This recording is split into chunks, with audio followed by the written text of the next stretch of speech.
எங்கே அவருக்கும் உங்களுக்கும் அப்படி ஒரு நட்பு பிறந்தது? தஞ்சை வாணன் என் சித்தப்பா. ஆமாம். அவரும் அருகாசல் நம்ம க்ளோஸ் சினிமா சம்பந்தமாக. அந்த க்ளோஸில் சின்ன தஞ்சை வாணன் எங்கள் வீட்டுக்கு வருவார்.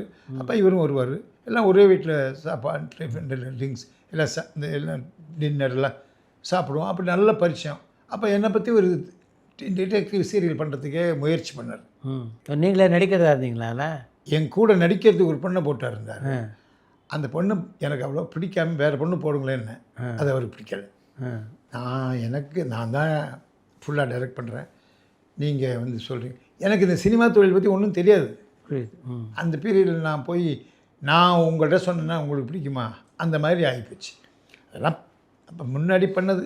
ஆனாலும் சாருஹாசன் ரொம்ப புகழ்ந்து இப்போ கூட பேசுவார். ஏன் இவர் மணிரத்னம் வெடிகுண்டு வச்சப்போ நான் தானே கண்டுபிடிச்சேன் அந்த வழக்கு. அப்படியா? ஆமாம். எனக்கு கொடுத்தது கேஸ் கொடுத்தது யாருன்னா டெல்லியிலேருந்து கார்த்திகேயன். சாரி, அவர் தான் என்னை கூப்பிட்டு நீங்கள் இப்போ இவர் வந்து ஜெயலலிதாவுக்கு கொஞ்சம் முரண்பாடாக இருக்காங்க, வெடிகுண்டு வச்சது நீங்கள் தான் கண்டுபிடிக்கணும் சோழன். எனக்கு கொடுத்தது அவர் தான். அதேமாதிரி ராஜீவ்காந்தி கொலை வழக்கு கண்டுபிடிக்க சொன்னதும் அவர் தான். ஆர்கே ராகவன் அவர் தான் எனக்கு கொடுத்த கேஸெல்லாம் கண்டுபிடிக்க சொன்னார். அதெல்லாம் கண்டுபிடிச்சிருக்கேன். கார்த்திகேயனோட நல்ல நட்பாக உங்களுக்கு? நல்ல நட்பு. நம்ம ஒரு 4 நாளைக்கு முன்னாடி கூட பேசினேன். பல ஐஏஎஸ் ஆஃபீஸர்ஸ் எல்லாம் என் கிளைண்ட்ஸுங்க, வெளியே தெரியாது. அருமை. இடின்ற ஒரு அமைப்பு இருக்கு இல்லையா, additional director general of police மெட்ராஸில் இருக்கார். அவர் மூலியமாக டைரக்டர் வரக்கூடாதுன்னு சொல்லிட்டு 5 ஐஏஎஸ் ஆஃபீஸர்ஸ் ரீசெண்டாக கண்டுபிடிச்சேன்.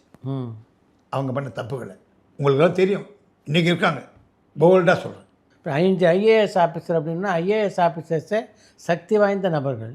அவங்களுடைய பிரச்சனைகள்லாம் நீங்கள் கண்டுபிடிச்சிங்க அப்படின்போது உங்கள் மேலே பயங்கர கோபம் வருமே உங்களுக்கு? யாருக்கும் தெரியாது. அதுதான் உங்கள்கிட்ட பேச சொல்லியிருக்கேன், அவ்வளோதான். யாருக்கும் தெரியாது. என் ஆள் அவர் போய் கண்டுபிடிக்கிறாரு, அவருக்கு மட்டும்தான் தெரியும். இப்போ கூப்பிட்டு அவர்களுக்கு பட்டு சொல்லுவார். ஆனால் அவர் தான் பண்ணுறோம், யாருக்கும் தெரியாது.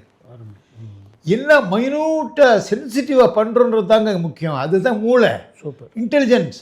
அதை வச்சு தான் பிடிப்போம். வீட்டுக்கு போயிட்டு சுண்ணாம்படிக்கு வந்த மாதிரி போய் நிற்பாங்க. நடிகராகவும் இருக்கணும். நடிகர் தான் நாங்கள்லாம், நல்ல நடிகர்கள். நாங்கள் நடித்து தாங்க இவ்வளோ பெரிய லெவலுக்கு வர்றோம். நடிக்கிறதுனால ஒரு வீட்டில் நுழைஞ்சி நாங்கள் இப்போ தான் வந்திருக்கோங்க, நாங்கள் இந்த மாதிரி இந்த நியூஸ் எடுக்கிறதுக்கு வந்திருக்கோம்னு சொல்லி உள்ள நுழைஞ்சோம்னா கம்முன்னு ஒப்பிச்சிருவாங்க எல்லாம். நம்ம வச்சுருவோம். நம்ம வச்சு கழுத்த இருப்பாங்கிறது தான் கேள்விப்பட்டிருப்பீங்க. நம்ம வச்சு நியூஸ் எடுத்துருவோம்.